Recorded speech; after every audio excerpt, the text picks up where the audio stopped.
Hello friends, welcome back to the Vikas biology. आज की इस वीडियो का टॉपिक है central neural system from chapter 21 neural control and coordination. So the main part of central neural system is brain. Brain act as command and control system. Brain कैसे काम करता है? Command and control system की तरह। Brain controls number of functions in our body like voluntary movements, balance of body, functioning of vital involuntary organs, thermoregulation, hunger, thirst, cardiac rhythms of our body, endocrine glands, human behavior, vision, hearing, speech, memory, intelligence, emotions, thoughts. Involuntary organs, the organs whose function is not controlled by us, like heart, lungs, kidney. जिस organ के functions हम control नहीं कर सकते उन्हें involuntary organ बोलते हैं। As brain is the most sensitive organ of our body, so it should be protected by some hard layer. Human brain protected by skull. Skull क्या है? सबसे आउटर कवरिंग, सबसे हार्ड लेयर। ठीक है। Inside skull brain covered by cranial meninges. Skull के नीचे कौन सी लेयर है? Cranial meninges. The outer layer of cranial meninges is called dura mater. Cranial meninges की आउटर लेयर ड्यूरा मैटर कहलाती है। Thin middle layer called arachnoid, inner layer called pia mater, which is contact with brain. Cranial meninges की inner layer pia mater का contact होता है brain से। तो अब हम देखते हैं, जैसे सबसे नीचे है ब्रेन। ठीक है। ब्रेन की सबसे आउटर कवरिंग क्या है? स्कल। सबसे पहले स्कल, उसके नीचे ड्यूरा मीटर, उसके नीचे एरेकोइड, उसके नीचे पिया मीटर। ओके। ये तीनों आपस में मिलकर क्या बनाते हैं? Cranial meninges layer. अब फिर नेक्स्ट है brain. Brain is divided into 3 parts: fore brain, mid brain and hidden brain. सबसे पहले हम पढ़ेंगे फोर ब्रेन। फोर ब्रेन क्या क्या कंसिस्ट करता है? Cerebrum, thalamus, hypothalamus. Fore brain के अंदर आते हैं। सबसे पहले अब हम सेरिब्रम पढ़ते हैं। Cerebrum is the major part of the human brain. Cerebrum क्या है? ब्रेन का major part. It further divided into 2: right cerebral hemisphere and left cerebral hemisphere. ये लॉन्गिट्यूडनल डिवाइड हो जाता है राइट सेरिब्रल हेमिस्फीयर में एंड लेफ्ट सेरिब्रल हेमिस्फीयर में। ये जो दोनों हेमिस्फीयर हैं आपस में कैसे कनेक्टेड होते हैं? Through a track of nerve fibre which is called corpus callosum. Cerebra cortex covered the cerebral hemisphere. Cerebral hemisphere को कौन कवर करता है? सेरिब्रा कॉर्टेक्स। सेरिब्रा कॉर्टेक्स का जो अपीयरेंस होता है, ग्रेइश अपीयरेंस होता है, so it is called grey matter. सबसे पहले क्या है? Brain. Brain is divided into 3 parts: fore brain, mid brain, hind brain. सबसे पहले first fore brain. Fore brain consist cerebrum, thalamus, hypothalamus. Cerebrum is the major part of brain. It further divided into 2 hemisphere: right cerebral hemisphere, left cerebral hemisphere. These 2 hemisphere connected by nerve fiber called corpus callosum, and there is a gray matter or called cerebral cortex which covered this hemisphere. अब ये जो grey matter है इसके अंदर क्या क्या चीज present है? consist motor areas, sensory areas and association areas. Association areas कौन से हैं? They are neither sensory nor motory. ना तो ये sensory है और ना ही ये motory है, but it involves in intersensory, memory and communication. ठीक है। जैसे फोर ब्रेन में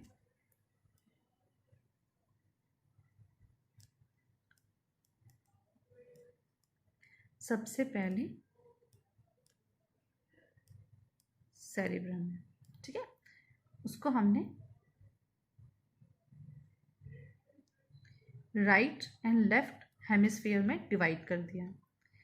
ये दोनों आपस में कनेक्टेड हैं किससे? Corpus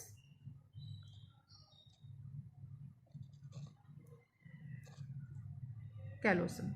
okay, then this whole hemisphere is covered by gray matter.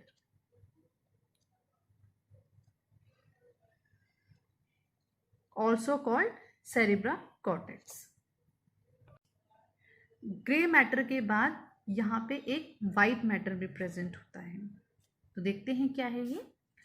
There is some fibers which is covered by myelin sheath having white appearance called white matter.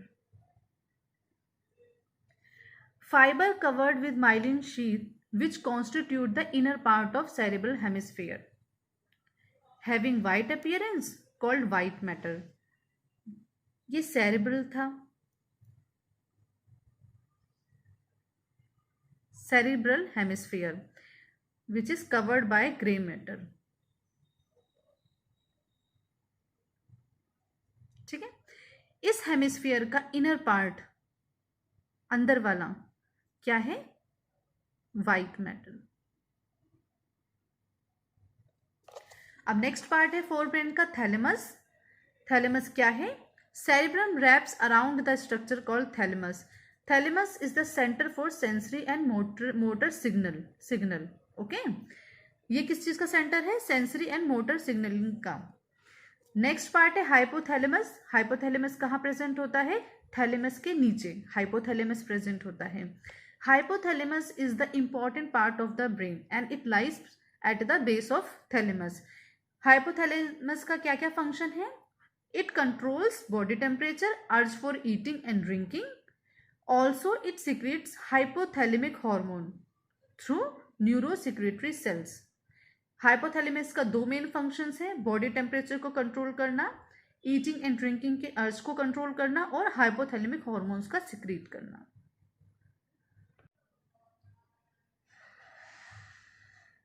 Next, in forebrain there is a system, limbic system is also present. Forebrain के अंदर एक limbic lobe बोलते हैं या limbic system बोलो, दोनों ही नाम same है। ये फोरब्रेन के अंदर प्रेजेंट होता है। लिम्बिक सिस्टम किससे बना होता है? Inner part of cerebral hemisphere plus structure like amide जाला, हिप्पोकैम्पस एक्सेट्रा। ये आपस में मिलकर एक सिस्टम बनाते हैं, लिम्बिक सिस्टम। लिम्बिक सिस्टम किसमें इन्वॉल्व होता है? It involves in regulation of sexual behaviour and expression of emotional reactions and motivation. अब नेक्स्ट पार्ट है ब्रेन का mid brain.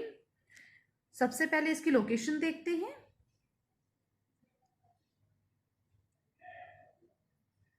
Mid brain located between thalamus and hypothalamus of forebrain and hind brain. Mid brain कहाँ कहाँ present है?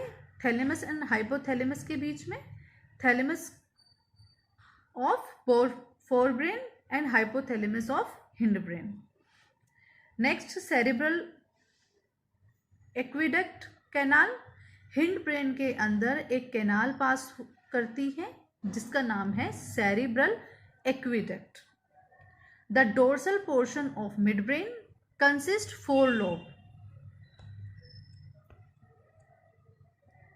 Mid brain का dorsal portion के पास 4 lobes present हैं विच इज कॉल्ड क्वाड्रिगेमिना।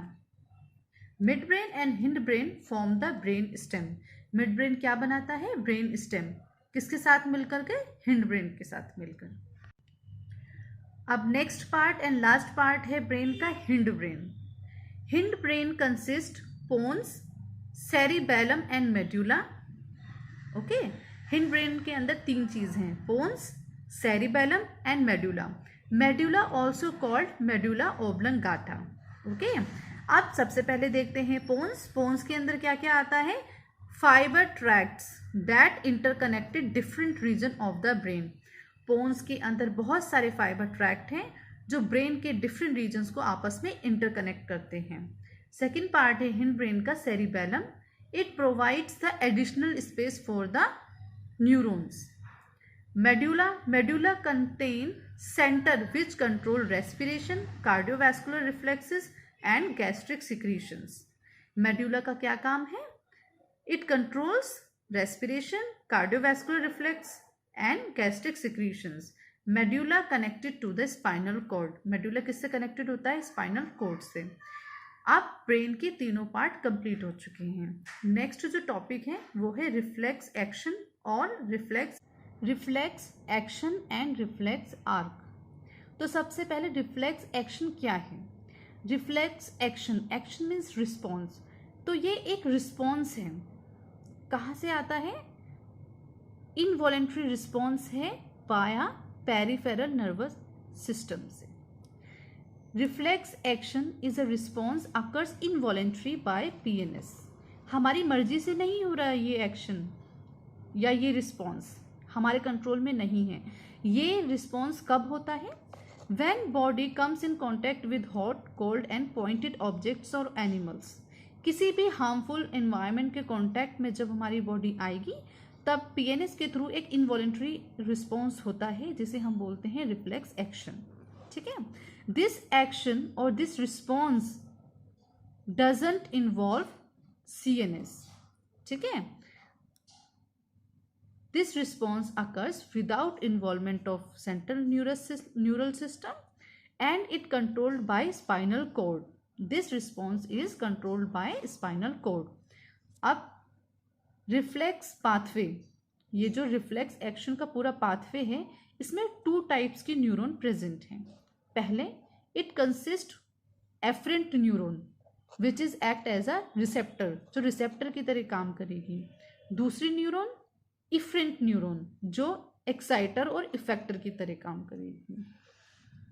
सबसे पहले क्या होता है? Afferent neuron receive signals from sensory organs. ठीक है. Afferent neuron receive the signal from sensory organ. Afferent neuron के पास जब सिग्नल आ जाएगा सेंसरी ऑर्गन से, then it transmit to the CNS. Afferent neuron उस सिग्नल को सेंट्रल न्यूरल सिस्टम के पास ट्रांसमिट कर देगी. सेंट्रल न्यूरल सिस्टम से इफरेंट न्यूरॉन के पास सिग्नल जाएगा. Then efferent neuron central neural system से उस सिग्नल को कहाँ पे ले जाएगा? इफेक्टर के पास. सीधा सीधा देखते हैं. Afferent neuron receive signal from sensory organ, then it transmit to CNS. Then further signal is transmitted to efferent neuron. Then efferent neuron transmitted the signal to effector. This whole pathway of reflex action is called reflex arc. The path followed by reflex action is called reflex arc. Example, knee jerk reflex. Thank you for watching this video. If you like any part of my video, then please like and subscribe my channel. Thank you very much.